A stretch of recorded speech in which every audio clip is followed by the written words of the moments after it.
ক্ষমতার জন্য কতটা নির্মম হতে পারেন শেখ হাসিনা, এবার বেরিয়ে এলো চাঞ্চল্যকর সব তথ্য। 1 বছর আগেও তিনি ছিলেন দেশের সবথেকে ক্ষমতাধর ব্যক্তি। ক্ষমতার জোরে বেপরোয়া হয়ে নাগরিকদের উপর বজায় রেখেছিলেন নিজের সর্বোচ্চ কর্তৃত্ব। ক্ষমতা ধরে রাখতে মানুষের নিতেও তিনি দ্বিধাবোধ করতেন না। কিন্তু কথায় আছে, এক মাখে শীত যায় না। সময় বদলে গেছে, মানুষ রুখে দাঁড়িয়েছে, আর ভাগ্য তাকে এমন জায়গায় নিক্ষেপ করেছে যেখান থেকে ফিরে আসাটা একরকম অসম্ভব। এতক্ষণ যার কথা বলা হয়েছে, তিনি বাংলাদেশের ইতিহাসের সব থেকে নিষ্ঠুর ও কঠোর শাসক শেখ হাসিনা। 1975 সালে যখন শেখ মুজিবুর রহমানকে সপরিবারে শেষ করে দেওয়া হয়, তখন বিদেশে অবস্থান করায় বেঁচে গিয়েছিলেন শেখ হাসিনা এবং তার বোন শেখ রেহানা। পরবর্তীতে শেখ হাসিনা আশ্রয় নেন ভারতে। প্রায় 50 বছর অনেক কিছুই বদলে গেছে, তবে শেখ হাসিনা ও তার ভারত প্রীতি বদলায়নি। গণ অভ্যুত্থানের মুখে ক্ষমতা ছেড়ে পালিয়ে আশ্রয় নিয়েছেন সেই ভারতেই। শেখ হাসিনার ভারত প্রীতি কতটা বেশি ছিল তা প্রমাণিত হয় তার একটা কথাতেই। 2018 সালে একবার তিনি বলেছিলেন, ভারতকে যা দিয়েছি তা আজীবন মনে রাখবে। শেখ হাসিনার সমালোচকদের অনেকেই বলেন তিনি বাংলাদেশে এসেছিলেন প্রতিশোধের রাজনীতি করতে। কেউ কেউ বলেন 1975 সালে নিজের পরিবারের করুণ অবস্থার জন্য তিনি বাংলাদেশের মানুষকে শত্রু মনে করতেন। কথাগুলো পুরোপুরি না হলেও অনেকটাই প্রতিফলিত হয়েছে আওয়ামী লীগের দীর্ঘ শাসনামলে। লুটপাট, নৈরাজ্য আর অপশাসনের সর্বোচ্চ চূড়ায় পৌঁছেছিল বাংলাদেশ, যেখানে অনেকটা একনায়কের ভূমিকা পালন করেছেন শেখ হাসিনা। দেশের ইতিহাসে একমাত্র ব্যক্তি হিসেবে 5 বার প্রধানমন্ত্রীর পদে বসেছেন শেখ হাসিনা। তবে এর মধ্যে 3 বারই বিতর্কিত নির্বাচন করে তিনি এবং তার দল ক্ষমতায় এসেছিলেন। শেখ হাসিনা 1948 সালে 28 সেপ্টেম্বর বর্তমান গোপালগঞ্জ জেলার টঙ্গীপাড়া জন্মগ্রহণ করেন। রাজনৈতিক পরিবারে বেড়ে ওঠা শেখ হাসিনার শৈশবের দিনগুলো এক এক সময় এক এক জায়গায় কেটেছে। 1968 সালে তার বিয়ে হয় বিশিষ্ট পরমাণু বিজ্ঞানী এম এ ওয়াজেদ মিয়ার সাথে। শিক্ষা জীবনে হলে থাকা অবস্থায় শেখ হাসিনা ছাত্র রাজনীতিতে জড়িত ছিলেন, তাই পারিবারিক আবহের পাশাপাশি প্রাতিষ্ঠানিক রাজনীতির দীক্ষাটাও তার ছিল। কিন্তু কে জানতো সেই দীক্ষা দিয়ে তিনি একটা সময় বাংলাদেশে দুঃশাসনের রাজত্ব কায়েম করবেন। 1975 সালের পর বাংলাদেশের পরিবর্তিত রাজনীতির প্রেক্ষাপটে আওয়ামী লীগ অনেকটা কোণঠাসা হয়ে পড়ে। সেই পরিস্থিতির পরিবর্তন আনেন শেখ হাসিনা। 1981 সালের 16 ফেব্রুয়ারি স্বামীর সঙ্গে নয়াদিল্লিতে অবস্থানকালে তিনি বাংলাদেশ আওয়ামী লীগের সভাপতি নির্বাচিত হন। এরপর সে বছরের 17 মে তিনি বাংলাদেশে স্থায়ীভাবে প্রত্যাবর্তন করেন। দেশে ফিরে গণতন্ত্র রক্ষায় অন্যান্য রাজনৈতিক দলগুলোর সাথে তিনিও এরশাদ বিরোধী আন্দোলনে সক্রিয় হন। তবে সামরিক শাসনের বিরুদ্ধে থাকলেও 1986 সালের নির্বাচনে অংশ নিয়ে শেখ হাসিনা এবং আওয়ামী লীগ ব্যাপক সমালোচনায় পড়ে। এর নেতিবাচক প্রভাব ছাপ রেখেছিল গণতান্ত্রিক বাংলাদেশেও। এরশাদ পতনের পর 1991 সালে নির্বাচনে আওয়ামী লীগকে পরাজিত করে ক্ষমতায় আসে জাতীয়তাবাদী দল বিএনপি। আর শেখ হাসিনা প্রথমবার বাংলাদেশের ক্ষমতায় আসেন 1996 সালে। প্রধানমন্ত্রী হয়ে নানা পরিবর্তনের চেষ্টা করলেও অধিকাংশ জনগণের কাছে তিনি জনপ্রিয়তা ধরে রাখতে পারেননি, যেটা সুস্পষ্ট প্রতিফলন ঘটে 2001 সালের জাতীয় নির্বাচনে।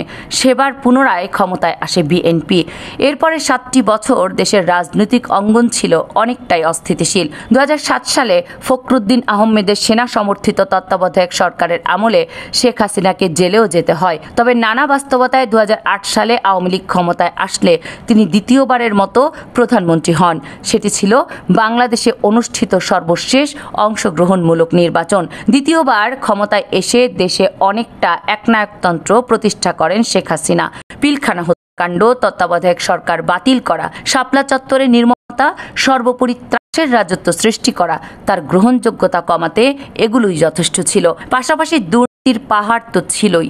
সবশেষে নিরস্ত্র ছাত্র জনতার উপর তার সরকারের দমন পীড়ন জনতাকে ঐক্যবদ্ধ করেছে।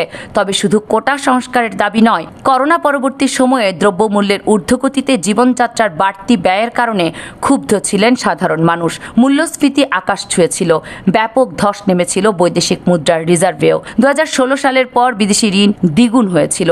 শেখ হাসিনা সরকারের অব্যবস্থাপনার কারণে চারপাশ থেকে এমন ভরাডুবি হয়। এছাড়া কয়েক দশকের অর্থনৈতিক উল্লম্ফনের জেরে আওয়ামী লীগের শেখ হাসিনার ঘনিষ্ঠজনদের সীমাহীন কারণে মানুষের মধ্যে ক্ষোভের সৃষ্টি হয়। গণতন্ত্র ও মানবাধিকারের মূল্য চুকিয়ে অর্থনৈতিক অগ্রগতি অর্জন করেছিলেন শেখ হাসিনা, এমনটাই মনে করত মানুষ। শেখ হাসিনার বিরুদ্ধে গণমাধ্যম ও রাজনৈতিক প্রতিপক্ষের উপর কর্তৃত্ববাদী দমনপীড়নের অভিযোগ বেশ পুরনো, অথচ এই শেখ হাসিনা একসময় বহুদলীয় গণতন্ত্রের জন্য রাজনীতি করে এসেছেন। অধিকার সংগঠনগুলো বিভিন্ন সময় জানিয়েছেন শেখ হাসিনার আমলে বাংলাদেশে অন্তত 600 গুমের ঘটনা ঘটেছে, বিচার বহির্ভূত হত্যাকাণ্ডের ঘটনা ঘটেছে শতাধিক। শেখ হাসিনার আমলে দেশের নিরাপত্তা বাহিনী একের পর এক আটক, নির্যাতনের অভিযোগ নতুন কিছু নয়। 2021 সালে যুক্তরাষ্ট্র সরকার বিচার বহির্ভূত কাণ্ড ও মানবাধিকার লঙ্ঘনের দায়ে র্যাবের উপর নিষেধাজ্ঞা দেয়। এরপর থেকে যুক্তরাষ্ট্রের সাথে শেখ হাসিনার সম্পর্ক খারাপ হতে থাকে। সবশেষ জুলাই আন্দোলনে দেশটির সম্পৃক্ততা নিয়েও প্রশ্ন উঠেছিল। এই আন্দোলনে দেশের মানুষ সবচেয়ে বেশি ভূমিকা রেখেছে। শেখ হাসিনাকে প্রধানমন্ত্রিত্ব ছাড়ার জন্য 45 মিনিট সময় বেঁধে দেওয়া হয়েছিল। এরপরে তিনি পদত্যাগ করেন, আর দেশ ছাড়ার আগে তিনি জাতির উদ্দেশ্যে ভাষণ রেকর্ড করতে চেয়েছিলেন। অবশ্য সে সুযোগ তাকে দেয়া হয়নি। পরে তিনি বোন শেখ রেহানাকে নিয়ে এবং তারিক সিদ্দিকীকে নিয়ে গণভবন ছাড়েন। একটি সূত্র জানিয়েছিল, দেশ ছাড়ার আগে শেখ হাসিনা নয়াদিল্লির সঙ্গে যোগাযোগ করেছিলেন, কিন্তু তাকে উদ্ধারের জন্য বাংলাদেশে উড়োজাহাজ পাঠানো সম্ভব নয় বলে জানিয়ে দেয় নরেন্দ্র মোদী সরকার। কারণ হিসেবে বলা হয়, বাংলাদেশের আকাশ সীমায় উড়োজাহাজ পাঠালে তাতে আইনের লঙ্ঘন হতে পারে। এরপর সামরিক বাহিনীর একটি হেলিকপ্টারে দেশ ছাড়েন শেখ হাসিনা। হাসিনা পতনের পেছনে অনেকগুলো কারণ ছিল। সবচেয়ে বড় কারণটা হলো নির্বাচনকে প্রহসনে পরিণত করে গণতন্ত্রের কফিনে শেষ প্যারিক গেঁথে দেয়া। বিরোধী দল ও ভোটারবিহীন পাতানো নির্বাচন দিয়ে তিনি পেয়েছেন গণতন্ত্র তকমা। যদিও প্রচার মাধ্যমে বিশ্বকে তিনি বোঝাতে চেয়েছিলেন তিনি হলেন গণতন্ত্রের মানুষ কন্যা। গণতান্ত্রিক প্রতিষ্ঠানগুলোকে দীর্ঘদিন পর্যন্ত তিনি অন্ধ, অনুগত, আজ্ঞাবহ দাসে পরিণত করে রেখেছিলেন, বানিয়েছিলেন নির্লিপ্ত অকার্যকর দলদাসে।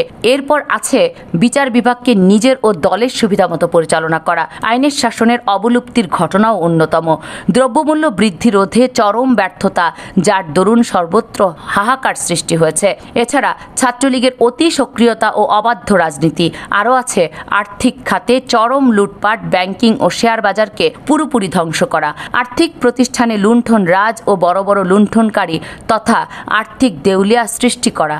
আছে সংখ্যালঘু সুরক্ষার নামে তাদের জমি, বাড়ি ও ঘর দখল নেয়া। আর শারদীয় দুর্গাপূজা আসলে অনুভূতির নামে সংখ্যালঘুদের পাশবিক নির্যাতন করা, জনমনে বিভেদ ও রাজনৈতিক ধূম্রজাল তৈরি করে প্রকাশ করা যে হিন্দু মানে আওয়ামী লীগের সমর্থক।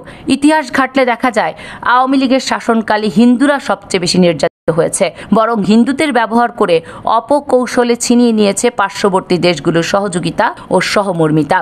নেতা মন্ত্রীদের বেফাস ও আলটাপ্পা মন্তব্য তো ছিলই, সঙ্গে কুকথা রাজনীতির মিশ্রণ করে প্রচণ্ড হুমকি ও সাম্রাজ্যবাদী প্রভুত্ব বিস্তার। এই সব বেলাগাম কূটমন্তব্যে জনগণ অত্যন্ত বিরক্ত ছিল। গুজবের মতো সস্তা রাজনৈতিক কৌশল ও নেতাদের রাশভারী শব্দের চয়নও ছিল পুরো দলকে খাদের কিনারায় টেনে নিয়ে যাওয়ার জন্য যথেষ্ট। হাসিনা দুর্নীতির বহরে বাংলাদেশে ভয় সংযুক্তি করেছিলেন। মাথা ঘুরিয়ে দেওয়ার মতো তথ্য এসেছিল পরিসংখ্যানে। ছোটবেলায় পুকুর চুরির অর্থ জেনেছিলেন যারা, গত 15 বছর ধরে তারা সেটা দেখেছেন সযত্নে। সমাজের মাথা যারা, সেসব রাঘব বোয়াল খাল, বিল, নদী, সাগর, পাহাড়, জঙ্গল, এমনকি বালি সব হাপিস করে দিয়েছে গুগ্রাসে। এক একজনের চুরির বহর হাজার হাজার কোটি টাকা। আজিজ বেনজির কিংবা আবেদ আলীর দুর্নীতির পশরা মখের মূল্যকেও পরাস্ত করবে। চুরির টাকার বেশিটাই নাকি বিদেশে পাচার করেছে তারা। বছর দুয়েক আগে তৎকালীন অর্থমন্ত্রী সংসদে বলেছিলেন, অর্থ পাচার কি করে রোখা যায়, কি করে বিদেশে গচ্ছিত টাকা দেশে ফেরানো যায় তা তার জানা নেই। এসব দায়িত্ব জ্ঞানহীন বক্তব্যে জনগণের মধ্যে ক্ষোভের সৃষ্টি করেছে। জনগণ বুঝতে পেরেছিল এসব আষাঢ়ে গল্প বলে তাদের ভাগ্য নিয়ে ছিনিমিনি খেলছে তারা। শেখ হাসিনা ভিন্ন মত সহ্য করতেন না, বলা যায় এটাই তার জন্য কাল হয়েছে। বাংলাদেশের বেশিরভাগ মানুষের কাছে শেখ হাসিনার নামটি এখন শুধুই ঘৃণার। কামরুন নাহার, রাখি, কেএনআর মিডিয়া।